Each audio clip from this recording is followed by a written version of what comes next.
సరే, నాకు 2 డౌట్లు సార్. ప్లీజ్. ఇప్పుడు ఈ స్టేట్ గవర్నమెంట్స్ డౌట్ ఒకటి, సెంట్రల్ గవర్నమెంట్ డౌట్ ఒకటి.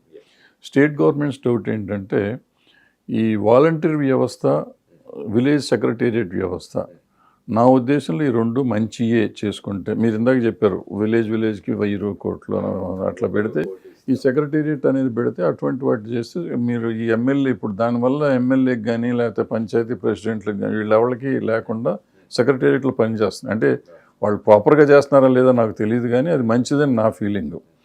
అట్లాగే వాలంటీర్ కూడా ప్రతి 50 ఫ్యామిలీస్కి వాళ్ళు చేస్తున్నారంటే నిజంగా ఈ ఎమ్మెల్యేలు, ఈ రాజకీయ నాయకులతో సంబంధం లేకుండా వెళ్తుంది, డైరెక్ట్గా వెళ్తుంది. అలాంటి వ్యవస్థల్ని మనం సపోర్ట్ చేయాలా, చేయక్కర్లేదా? అది స్టేట్ గవర్నమెంట్. సెంట్రల్ గవర్నమెంట్ దగ్గరికి వచ్చేసరికి ఈ మధ్య కాలంలో ఈ 15 ఫైనాన్స్ కమిషన్లో దేంట్లోనూ ఈ మన డబ్బులు ఫండ్స్ స్టేట్ వైజ్ పంపటము, మన స్టేట్ మనం కట్టేది ఒక 100 కోట్లు కడుతున్నాం అనుకోండి, మనకు వచ్చేది 30 కోట్లే వస్తుంది. సో ఇలాంటిది ఇది అన్యాయం కదా. మన డబ్బులు మనం వాడుకోవచ్చు కదా. మీరు చెప్పే లెక్క ప్రకారం మనకు వాడుకుంటానికి మీరు ఎంత స్టేట్ డెవలప్ చేసినా మన డబ్బులు తీసుకెళ్ళి వాళ్ళకి ఇచ్చి వాళ్ళు మనకి సగం రావటం. నేనేమంటానంటే, ఇంతకుముందు ఇప్పుడు ఈ జిఎస్టీ వచ్చిన కాడి నుంచి వాళ్ళకి అట్లా ఎక్కువ వాళ్ళ చేతుల్లోకి డబ్బులు వెళ్తున్నాయి. అది మన డబ్బులు మన దగ్గర ఉంటే మనం వాడుకుని డెఫినెట్గా సెంట్రల్ గవర్నమెంట్ సపోర్ట్ చేయాలి, ఎంత కట్టాలనేది ఉండాలి. మొత్తం వాళ్ళ దగ్గర నుంచి ఇటు వస్తుంది. ఈ రెండింటిని ఎట్లా చేయటం సరి చేయాలి దానికి? స్టేట్ గవర్నమెంట్, మీరు గ్రామ సచివాలయాలు, వాలంటీర్ వ్యవస్థ గురించి మాట్లాడారండి. యాక్చువల్గా ఏంటంటే మన ప్రజాస్వామ్యంలో ప్రజాప్రతినిధులు అన్నది చాలా ముఖ్యం. అవును. అంటే ఇక్కడ సర్పంచ్ కానీ, ఎంపీటీసీ కానీ, జెడ్పీటీసీ కానీ వీళ్ళు నడపాలి. అవును. వీళ్లకు సపోర్ట్గా ఈ వ్యవస్థలు ఉంటాయి. ఫర్ ఎగ్జాంపుల్ ఇప్పుడు చీఫ్ మినిస్టర్ ఉన్నారు, మినిస్టర్స్ ఉన్నాయి, వీరికి సహాయంగా సచివాలయం ఉంటుంది. అవును. ఇక్కడ సెక్రటరియట్ ఉంటుంది. అవును. సెక్రటరియట్ నడపదు, సెక్రటరియట్ ఎగ్జిక్యూట్ చేస్తుంది. అవును. సో దాని గురించి ఇప్పుడు బేసిక్గా ఎగ్జిక్యూట్ చేయాలంటే ముందు ఫండ్స్ ఉండాలి. ఇప్పుడు సర్పంచ్ ఉన్నాడు, గ్రామ సచివాలయం ఉంది, వాలంటీర్స్ ఉన్నాయి. గ్రామ పంచాయతీలకు ఫండ్సే ఇవ్వట్లేదు, ఫండ్సే లేవు. పంచాయతీ వాళ్ళకి సచివాలయం అంటే సచివాలయం వేరు, పంచాయతీ వేరు. వాటెవర్ పంచాయతీ అనేది ఊరికి కలిపి పెడుతున్నాం. కానీ ఇందులో పని చేసేవాళ్ళు ఎంప్లాయీస్, కానీ దీన్ని నడిపించేవాడు సర్పంచ్, ఎలక్టెడ్. అవును.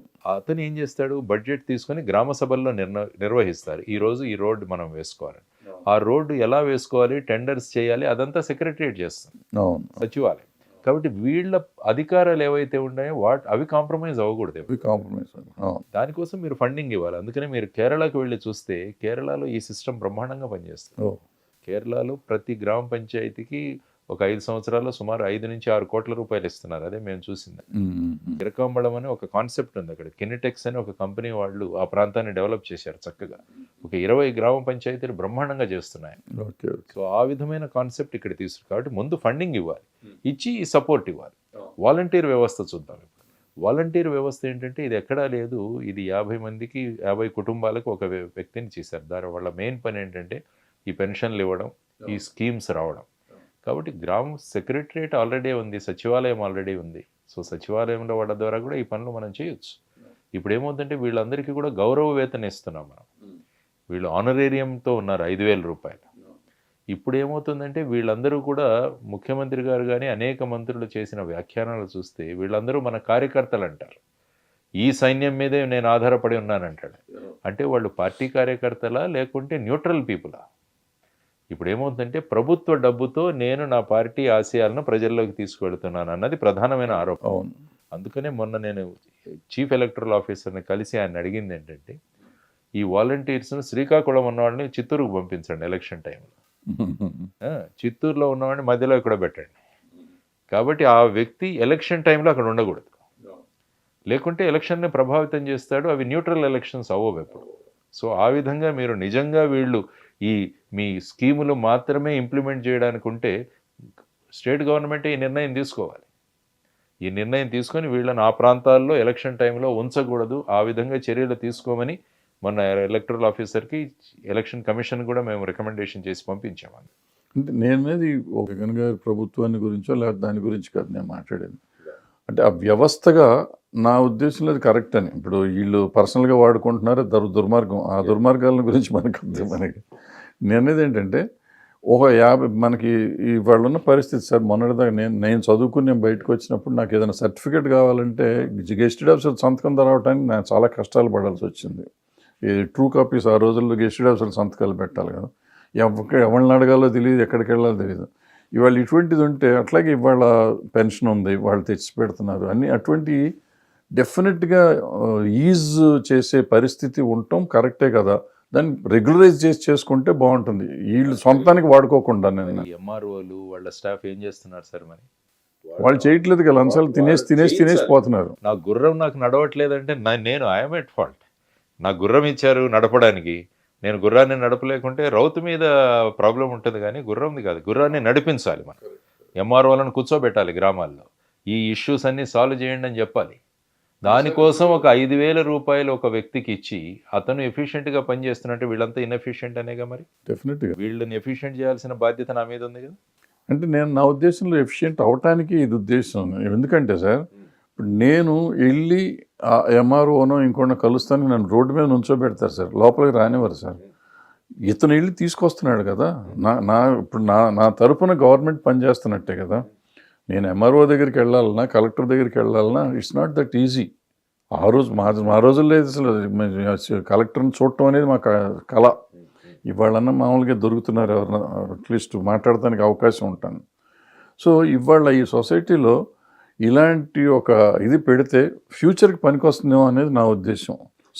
సరిగ్గా వాడుకుంటే, మీరు దుర్మార్గంగా వాళ్ళంతా నా వాలంటీర్లు, వాళ్ళని నమ్ముకొని నేను ఎలక్షన్ చేస్తున్నాను అనేది దుర్మార్గం. కోసం ప్రజాధనం ఈ విధంగా ఉపయోగించడం అన్నది ఆ కాన్సెప్ట్ ఎప్పుడు ఉండకూడదు. ఉన్న వాళ్ళని ఉపయోగించుకోవాలి మరి, లేకుంటే ఎంఆర్ఓలని తీసేసేయండి. ఎందుకు తీసేయండి? అది తీయాలి. అది ఏం తీస్తారో తెలియదు, ఏం చేస్తారో తెలియదు. మరి ఈ వ్యవస్థ అంత బాగుంటే ఈ వ్యవస్థ ఎందుకు ఇక?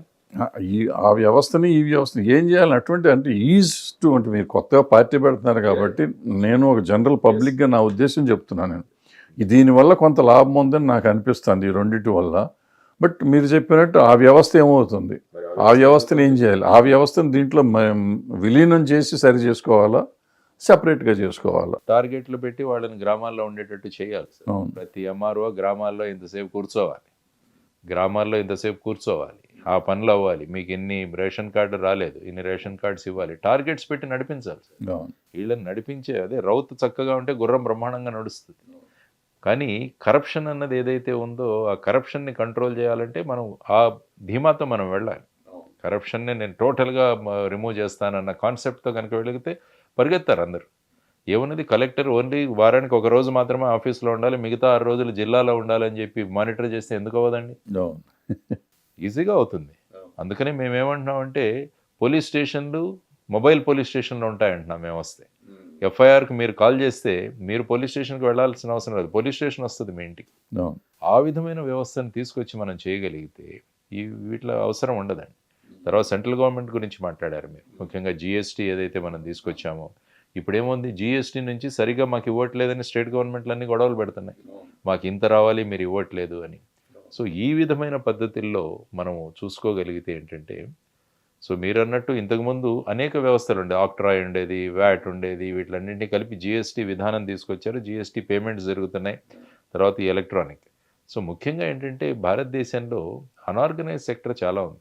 హిట్ టీవీ యాప్, ఇందులో short news, live news, entertainment shows, movies, digital magazines తో పాటు మీ జిల్లా వార్తలను కూడా ఫ్రీగా చూడొచ్చు.